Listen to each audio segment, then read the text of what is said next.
Elliot had heard the stories. Whispers of people disappearing in the elevator, rumors of strange noises at night, and tales of people getting stuck between floors. None of it had ever seemed real to him, until that night. The elevator jolted suddenly. It wasn't a normal stop. It felt as though the entire building had shifted, like the walls themselves had grown weary.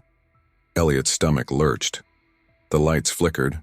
He tried to ignore it at first, but the sensation of unease crept up his spine. The elevator moved again, but this time it didn't stop at the 5th floor.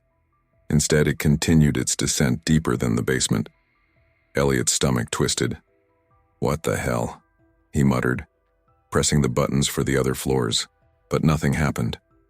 The light above the door flickered and buzzed, casting eerie shadows on the floor. The walls seemed to pulse. He looked around. The elevator had begun to feel wrong. It was no longer just a metallic box.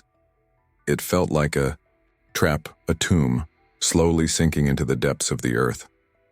Suddenly, the elevator lurched to a stop and the door opened with a screech. Elliot hesitated, staring into the darkness beyond. He couldn't make out any details, just a faint, damp smell and a sense of dread that hung heavy in the air. Was it a maintenance floor? Had he been taken somewhere that wasn't even on the map?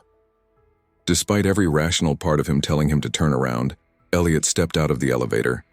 The floor beneath his feet was cold, wet, and covered in dust. The walls were covered in peeling wallpaper, and a dim, flickering light cast long shadows that seemed to stretch and shift in the corners of his vision. He took a hesitant step forward, his heart beat loud in his chest. Then the door slammed shut behind him.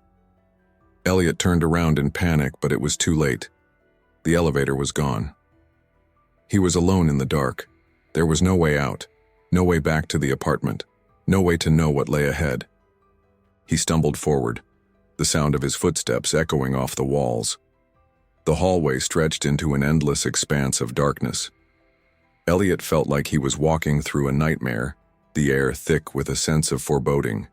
He had no idea what this place was or where it was, but something in the pit of his stomach told him that it wasn't part of the building. This place was something other. Elliot wandered for what seemed like hours, growing more desperate with each passing minute.